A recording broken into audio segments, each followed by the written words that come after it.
സ്ത്രീ സുരക്ഷാ പദ്ധതിയുടെ പേരിലുള്ള പെൻഷൻ പദ്ധതി പെരിന്തൽമണ്ണയിൽ അട്ടിമറിച്ചുകൊണ്ട് രാഷ്ട്രീയം കളിക്കുന്ന ഒരു നെറികെട്ട രാഷ്ട്രീയ നിലപാട് സ്വീകരിക്കുന്ന CPM-ന്റെയും സർക്കാരിനെതിരായുള്ള ഒരു സമരമാണ് ഇന്ന് പെരിന്തൽമണ്ണയിൽ നടക്കുന്നത്. നമസ്കാരം, ചാനൽ 10 വാർത്തകളിലേക്ക് സ്വാഗതം. സ്ത്രീ സുരക്ഷാ പെൻഷൻ മുടങ്ങിയതിനെതിരെ പെരിന്തൽമണ്ണയിൽ നഗരസഭാ കൌൺസിലർമാർ പ്രതിഷേധ സമരം സംഘടിപ്പിച്ചു. താലൂക്ക് ഓഫീസിന് മുൻപിൽ സംഘടിപ്പിച്ച പ്രതിഷേധ സമരം KPCC general secretary V. Baburaj ഉദ്ഘാടനം ചെയ്തു.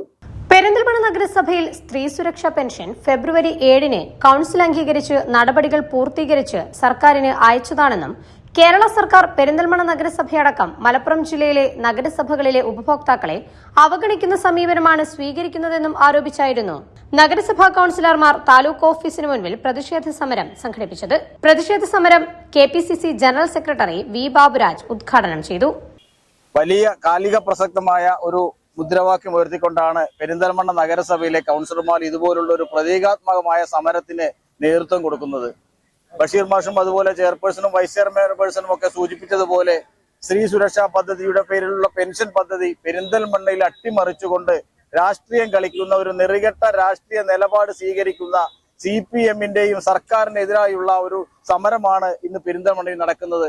നമുക്കറിയാം, കഴിഞ്ഞ തെരഞ്ഞെടുപ്പ് കാലത്ത് സ്ത്രീകൾക്ക് പെൻഷൻ നൽകുമെന്ന് പറഞ്ഞുകൊണ്ട് ഒരു ഫോം വിതരണം ചെയ്തുകൊണ്ട് വീടുകൾ മുഴുവൻ കയറി ഇറങ്ങിയ CPM-ന്റെ ആളുകൾ അത് നടപ്പാക്കുമ്പോൾ അത് പ്രത്യേകിച്ച് മലപ്പുറം ജില്ലയിലെ നഗരസഭകളിലും UDF ഭരിക്കുന്ന പഞ്ചായത്തുകളിലുമൊക്കെ ഇത്തരം അലംഭാവം കാണിക്കുന്ന സർക്കാർ കാണിക്കുന്നത് ജനങ്ങളോടുള്ള ഒരു വെല്ലുവിളിയായിട്ടാണ് UDF ഇതിനെ കാണുന്നത്.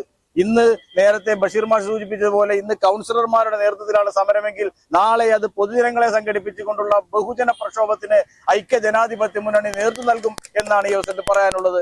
നമുക്കറിയാം, കൃത്യമായി രാഷ്ട്രീയം കളിക്കുന്ന ഒരു നിലപാട്.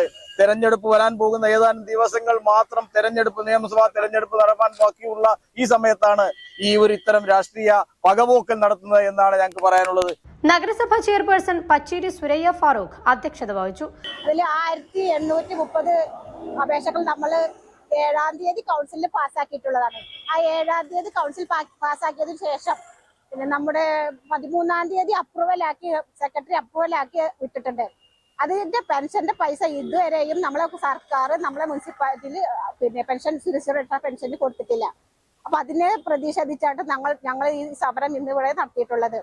ഈ സ്ത്രീ പാവങ്ങൾക്കുള്ള ഈ പെൻഷൻ എത്രയും പെട്ടെന്ന് നമ്മളെ പിന്നെ മുനിസിപ്പാലിറ്റിയിലെ ജനങ്ങൾക്ക് കൈമാറണമെന്ന് മാത്രമാണ് എനിക്ക് പറയാനുള്ളത്. പെരിന്തൽമണ്ണ നഗരസഭയിൽ ലഭിച്ച 1810 അപേക്ഷകൾ യഥാസമയം കൌൺസിലിൽ പാസാക്കി സർക്കാരിലേക്ക് അയച്ചെങ്കിലും രാഷ്ട്രീയ ചേരിതിരിവിന്റെ പേരിൽ പെരിന്തൽമണ്ണയിലെ സ്ത്രീ സമൂഹത്തെ കണ്ടില്ലെന്ന് നടിക്കുന്ന നിലപാട് പ്രതിഷേധാർഹമാണെന്ന് ചെയർപേഴ്സൺ പറഞ്ഞു. Vice chairperson Fazal Muhammad, standing committee ചെയർപേഴ്സൺമാരായ നാലകത്ത് ബഷീർ, ദിനേശ് കണക്കഞ്ചേരി, തോട്ടശ്ശേരി ഖദീജ, പച്ചേരി ഹുസൈന നാസർ, കൌൺസിലർമാരായ ഉനൈസ് കക്കുത്ത്, ഫാസിൽ കക്രൻ, അരുൺ EP, സുമയ്യ, മുസ്തഫ കളത്തിൽ, നിഷ സുബൈർ, പച്ചേരി സുബൈർ, സലീന ഉമർ തുടങ്ങിയവർ പങ്കെടുത്തു. ചാനൽ 10 പെരിന്തൽമണ്ണ. സ്വർണം വാങ്ങി, പക്ഷെ ബില്ല് വാങ്ങിയില്ല. അയ്യോ, കടക്കാരൻ പറഞ്ഞിട്ടുണ്ടാവും ബില്ല് വേണ്ട, GST ലാഭിക്കാന്നൊക്കെ.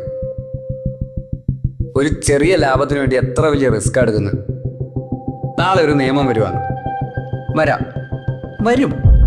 ഒറ്റ രാത്രി കൊണ്ട് 1000-ന്റെ നോട്ടൊക്കെ നിരോധിച്ചല്ലേ, അതുപോലെ നാളെ സ്വർണം പണയം വെക്കണമെങ്കിൽ അല്ലെങ്കിൽ വിൽക്കണമെങ്കിൽ ഒറിജിനൽ ബില്ല് ആവശ്യമുണ്ട് കേട്ടോ. പിന്നെ സ്വർണം അണിയാൻ വേണ്ടി മാത്രമുള്ളല്ലോ, അതൊരു ഇൻവെസ്റ്റ്മെന്റ് കൂടല്ലേ. അതുകൊണ്ട് സ്വർണം വാങ്ങുമ്പോൾ GST നൽകിയെന്ന് ഉറപ്പുവരുത്തുക. Safa gold and diamonds original ബില്ലോടുകൂടി മാത്രം സ്വർണം വിൽക്കുന്നു. Safa gold and diamonds, different by design.